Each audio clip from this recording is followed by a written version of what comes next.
Welcome, welcome, everybody. Happy Thursday. It's nice to be back. I know that we've been absent a little while, but I'm glad that we were able to be here tonight. Hopefully, everybody has a good Thursday and they've had a good week so far. I know I was pretty excited. I don't know if you ever go through your bags. I actually went through like an old purse and I found some amazing lipstick I didn't know was in there. My day was made. But let me go ahead and introduce our guest tonight. So this is Miss Michelle Faust, and we had her amazing husband come on as well, and he gave us awesome knowledge in regards to things we can apply in our daily life. So we're super thankful to have Michelle on as well tonight to kind of just expand in her own way. And we had an amazing conversation earlier this week, so I'm glad that she's on tonight so we can expand on that. So I'll let you introduce yourself. So tell us about yourself, Michelle. Hi, my name is Michelle, and I am Daniel Faust's wife, and I am an author, and I'm an evangelist, and I have been a middle spouse for 16 years, and I have a big heart for the military community, and I'm glad to be able to be here tonight, Brandy. Awesome. Yeah, no, it's always awesome to have people on that really want to speak to what that matters to them, right? Because nowadays, like, it's hard to know exactly where you stand with people and just like how you feel about yourself and relationships you have, in your daily life, and that really does make a difference. And so, I love your new book. So this book is "Friendship: God's Plan Through History and Beyond." Can you tell me a little bit about it? Yeah, this is the book. I published it in October. Basically, it is a study through the Bible and from through the covenants and how we got from Genesis to the cross, and then what that means for us moving forward. It's basically if you could take all the most important things to understand salvation and Christ, this is what this book is. It's not a long read. It's actually very short for the It's always subject helpful. matter, but that's what people need is something that's accessible, that's consumable, and that is not going to take them years to read. So this is what this is. That's like the perfect book for like a flight. You could just like put it in Mhm, your bag. It's not bulky, but you really come away with knowledge, right? And it's mhm. a lot of people think, oh well, it may be overtly religious, or I don't know if I should be reading this. But honestly, it's amazing that you have that there. And I like that you were talking about John 15:13. Like, so I don't know if you know this, but the suicide bomber survivor that we got tattooed by an ink master, that was a very important verse to her, because the day that they packed away one of her fallen brothers after the blast, they actually found that he had his Bible open to that specific chapter. Wow. Yeah, so she actually had John 15:13 tattooed on it above like the Uncle Sam tattoo, the memorial tattoo that the ink master to give her. But it was amazing that she was able to pay tribute in that way. But it was kind of amazing when I was looking at your book and I saw that you had specifically referenced that chapter and why. Yeah, I remember the chapter because a chapter got me thinking of a question on just that concept of friendship and if that concept of friendship was anywhere else in the scripture. And that's what led me to the covenants, and that's what led me to the new covenant and the study that I did that birthed the book. That's where it came from. Yeah, and that's amazing. And how long did it take you to write it? Because I mean, for me, I know I've been working on like novellas forever. So I mean, Mhm. how long did it take you to do it? It took me 5 months. Now that was just the authoring manuscript part, like the unfun parts, the parts that are the work Unfun parts. parts. To Yeah, they never talk tell about that. No, they don't. The editing, who knew it There, takes so much effort to like uh, format words to a page. the It's editing is the worst maddening. part. Oh Yes, man, like you think yes, it's it like all was. amazing. You're like, I did this amazing job, and you give it to your editor, and they rip it to shreds, and you're just like, it's bleeding red and like edits, and It's you're like, oh man. yeah. Or your concepts are like, okay, you need to tone this down a little bit or put that up a little bit. So it was just a lot of touch and go and tweaking, and it was just very very nice to be like, okay, I have it done. Because there was points I'm like, will I ever hold this in my hands? Yes, I will. Right. But realistically, I started it in January of last year and it officially got published in October. So 5 months of that was the production of the official manuscript, and the rest of that time was the other parts to get it to publish. And I'm a self-published author. Didn't go through a company. I just did this on my own. Smart. Like, I mean, a lot of people, like, they get worried about self-publishing, and they like, I don't know, maybe I should just go with this big group, but you don't really get much out of it as the author yourself. And so, I mean, the importance of just being able to know your resources and when to, go self-publish, or rather Mhm. go just all out and do it a different way. But I mean, really, it takes a lot of research. It does, and it's what you were looking for. If you were looking for somebody to do all of the work for you, then give it to a company. If you were looking for somebody to help advertise, you do it through a company. If you Yep. would like to retain all of your rights, Like I have the ability, I have this on e-copy. And since I'm not connected with anybody, I can send anybody a free e-copy if I want to. And I'm not tied to a publisher or any kind of contracts for that. So I have actually a lot of freedom not going with a publisher. And I don't think I'm ever going to go with a publisher with books that I do. I'm just going to go by word of mouth and just do what I've been doing. Have you ever seen like some of the people that self-publish and they create like crazy and fantastical names for their publishing company? And like you're reading the name and you're like that's not the name of the company. It really is. It is. Well, you got to be really careful too, especially with vanity publishers, because there's a traditional publisher that you submit your work to and then they give you an advance and then they work with you and do all the work. And then there's vanity publishers and some of them are just scams. I'm not even gonna lie. Some of them make a lot of big promises and they just take your money. So it's just safer, which is safer for me to go with this route. Plus, I don't have a lot of money burning a hole in my pocket. So if you go publishing, you can spend tens of thousands of dollars to get a book to market. Just get the words on paper, get it published. I mean, it's really not that hard of a process once you know what you're doing. And that's the whole thing, is just like really knowing what you're doing and having that faith in yourself. And that's why I think like what you were talking about in your book is so important. Just to, like, really think about. And you were talking about other things, and I wanted to ask some questions about that as well. Just like how, like, I know you said that you're a military spouse, and you said that there was a lot of stressors, and there was a lot you had to overcome. How did stressors due to spousal military life affect your marriage, if you don't mind? It affected my marriage from the very beginning. My husband was already in the military when we got married. We met in June, got married in December. We did not realize that he was going to have orders by April and be gone. So I got pregnant right away. He deployed right away, was gone the entire pregnancy, came home when I was 9 months pregnant. We had no time to really bond as a married couple. And it would just transition after transition after child after child after child. And the stress just kept building. I came from a completely civilian upbringing, no military affiliations at all. That's a big I'm marrying a man who has been in the Air Force for a considerable amount of time. And just when you have two broken people coming together with that kind of a stress and having kids straight away, it does not set up a situation for a happy, healthy, long-term marriage. And it did not. We ended up almost getting divorced at year 7 because the stresses were so great that my husband was at the time was very critical. And actually did a live on E2F tonight about my walk through depression. And during that time frame of all these transitions, I was severely depressed. I had bipolar disorder. I had severe anxiety, and I had a very critical husband who was not being helped from the military environment he was in and his influences. So bringing all that home, it was just chaos within my home. And I had four toddlers, so there was just the stress of the kids, the stress of him gone, the stress of him home. I mean, everything was just equaling stress. There was nothing that was not impacted by stress. It just was. And it's lonely too. I mean, your family's like usually across the country. You're by yourself. Your spouse deploys. Like I had similar experience. I was mill to mill, but literally, I think maybe a month after he got moved to my duty station, which he did not want to go to, he actually lost his orders.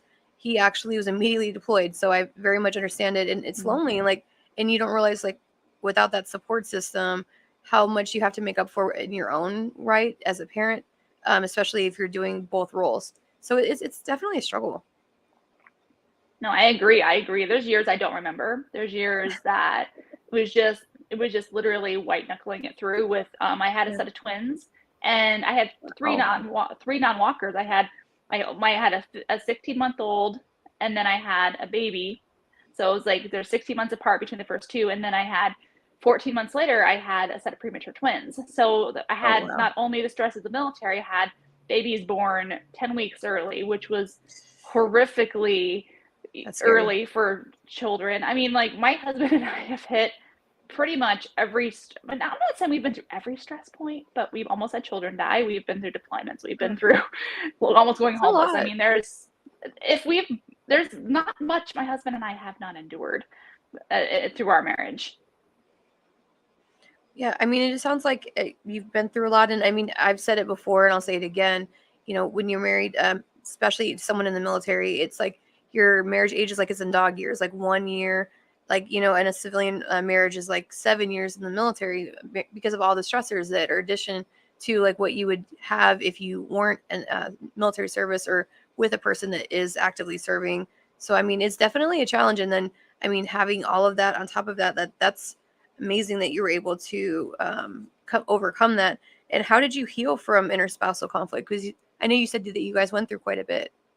It was a process, and it did not happen overnight. It did not happen overnight. It took, I know this is a secular audience, but in order to touch on how this healing happened, it was me working on myself with the Lord, and then it was my husband working on himself, and it was me. I came to a point where I had to say to my husband, I'm no longer absorbing your negativity.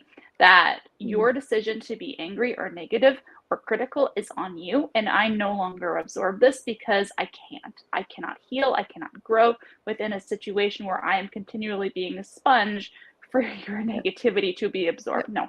So I had to make decisions. And it doesn't mean that I was purposely, that didn't mean didn't have a responsibility to respect my husband or love my husband. But if I did everything I could to make him happy and he still chose to be cranky about it, that is now on him. That is not my responsibility. I am only responsible for myself. And I think the biggest breakthrough was realizing I'm not responsible for him.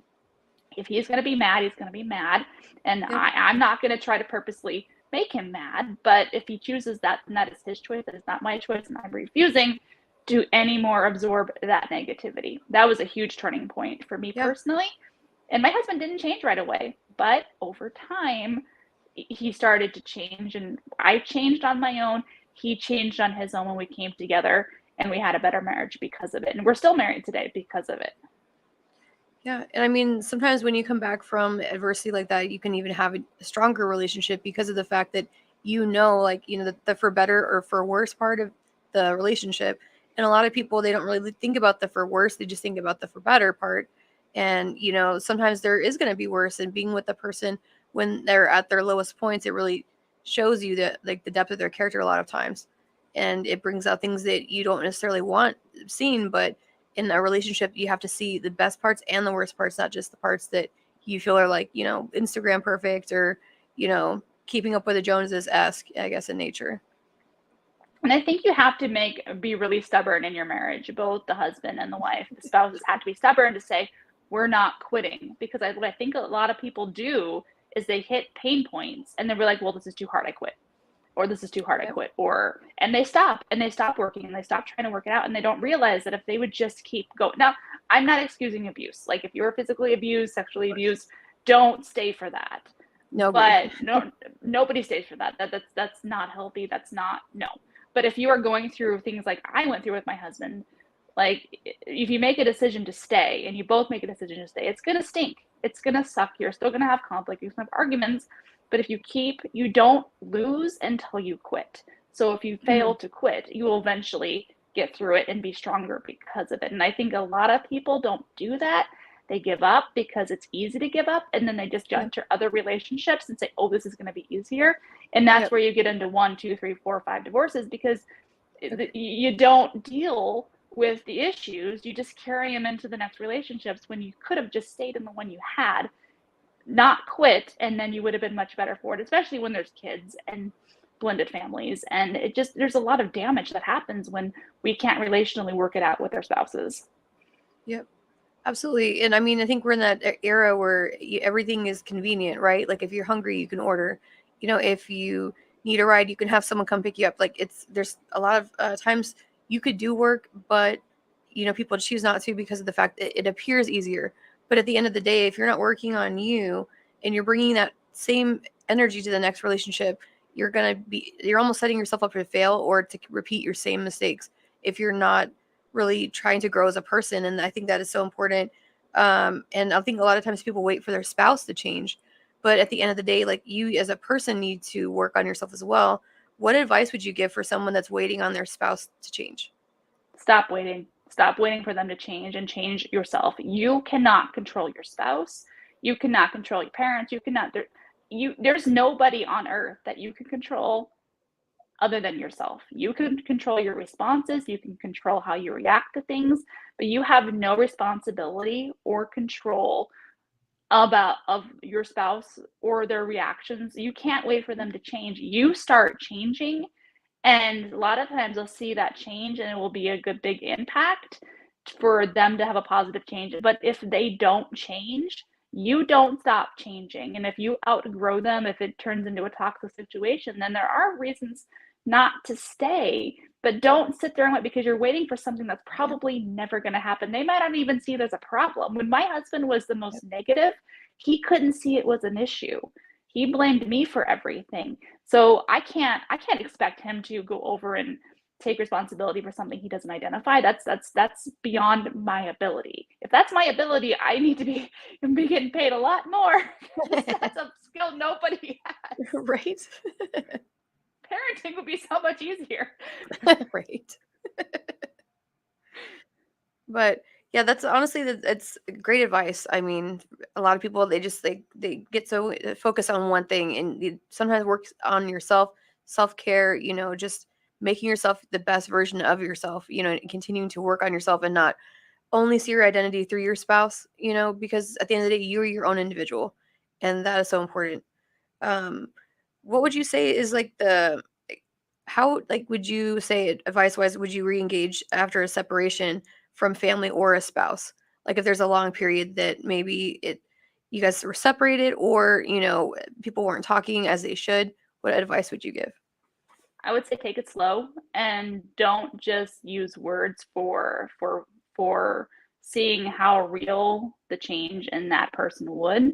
You need to investigate that, because and I've actually walked through something like this, and I actually love this question, because there are different levels of why people would be separating. Is it a marital separation where there was a disagreement and they couldn't stay living in the house anymore? Or is it like a situation I've walked through where my dad abused me and my children, and I permanently had to cut that off, because there's different levels of danger and relational discomfort, and you have to have discernment and understanding on why did you separate, what was the issue that caused that separation, and is it something that if you re-engage that person and they did it again, would it be something that you could live with? Because if it's a disagreement, there's value in trying to reconnect with the spouse and trying to rebuild that relationship. But if that same person assaulted you or hurt you or your kids, I'm sorry, like I forgive you, but you never ever get the opportunity to ever do that again. So I'm just going to say there's some relationships you can re-engage into, and others that just no, it's not safe. It's not healthy for you or your family. And that's another thing too. And I think a lot of times, like, not grandparents, but just like family forgets that, like the things that you install as a parent, like rules, or just like the respect for the person as a parent.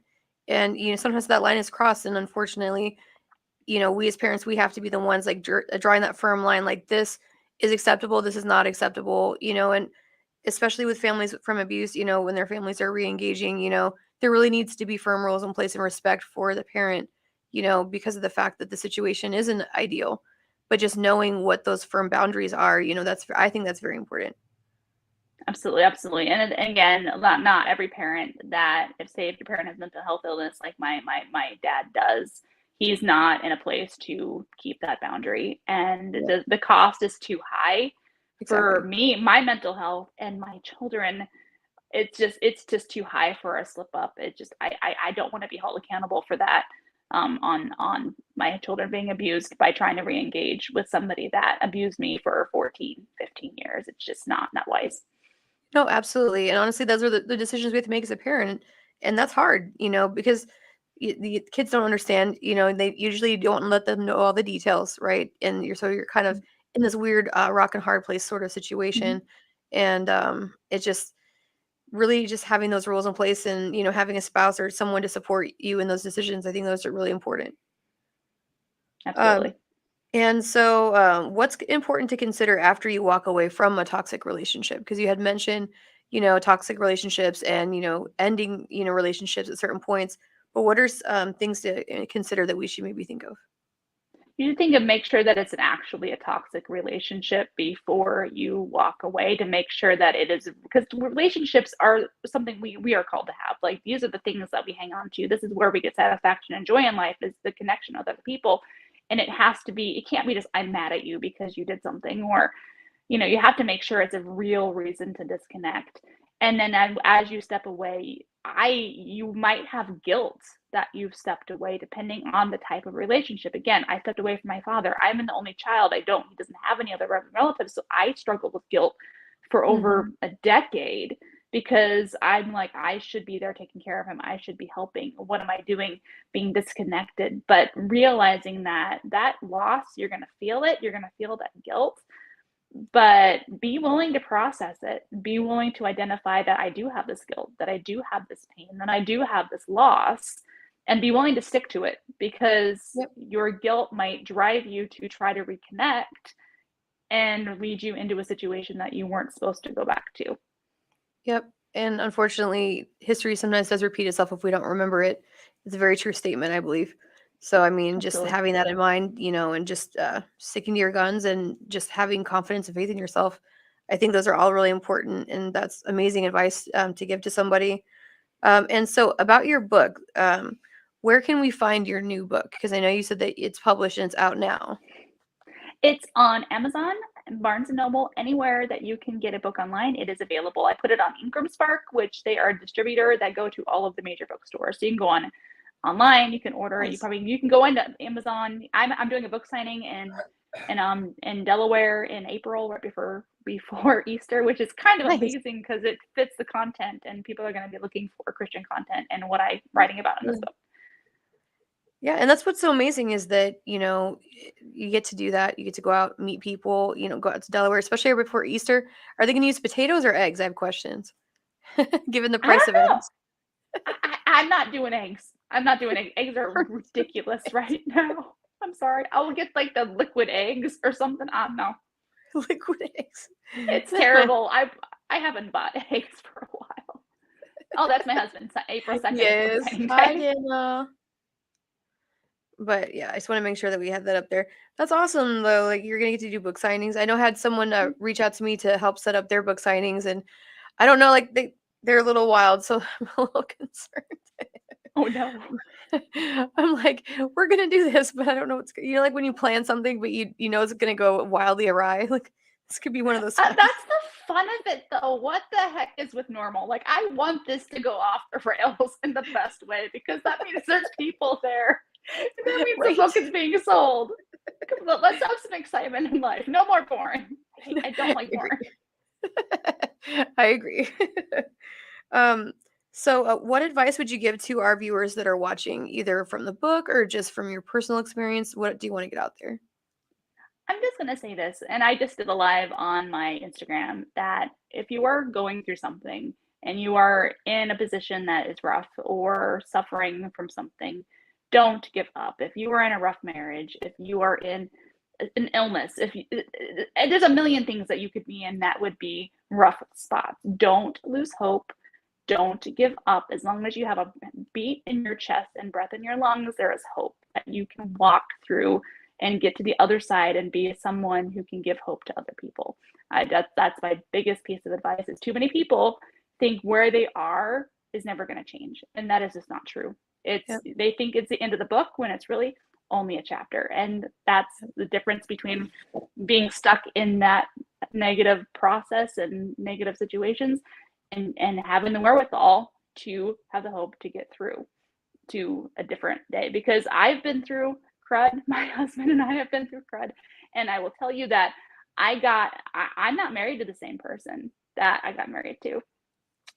But the thing is, to get a new husband, I didn't have a divorce. We worked through what we needed to work through, and with the power of the Lord, and we now have a new marriage. And 16 years married, I have the best marriage. I had the best marriage. It's great, but I would have never realized this had we quit at year 7 like we really wanted to. And we honestly, with how it was, I would have been justified with a divorce. So would he have been. Yeah. And that's the things a lot of people think, at a certain point in the marriage, like there's no way you can fix it. It's at a point that's at an impasse. And a lot of times it's just, like going out and just kind of really going outside the box, trying to, I guess, like communication, trying to get that established, getting anything that like therapy or whatever you guys require. But sometimes just like having a different look at yourself from another point of view really helps. I mean, like I was married for about 12 years, but at the end of the day, we always communicated well. And a lot of times people, they really forget how to communicate with their spouse, and after a while, like, you become different people, and it takes some time to really get to know that person and see what you can do and find a new normal with your relationship. Absolutely. And I think it's imperative that I think one mistake people make with kids is that, oh, that's awesome. I am too. But I think it's really important that, especially if you have kids and your marriage starts off with having kids, and this is going to sound really bad, so please nobody take this the worst way, but your kids are not your first priority. Your kids are not your first priority. And why is that? Because if you don't have a strong marriage and you end up divorced, then that's going to have such a negative impact on your children. It psychologically has a bad impact. And if you look at the outcomes of kids that don't, without a parent in the home, it affects education. It affects who they are as adults. Like, the best thing you can do for your children, if possible, is to stay married. But don't stay married in a toxic way. Like, put your husband, put your wife first and focus on that relationship above the rest. Because if you can get your relationship right, then your kids are going to see that, and then they're going to be better for it. Yep, absolutely. And thank you so much for coming on tonight. So I do have some news. Well, first of all, yes, I am in a tattoo shop. So this is I'm here live at Pain and Pleasure Tattoo and Piercing.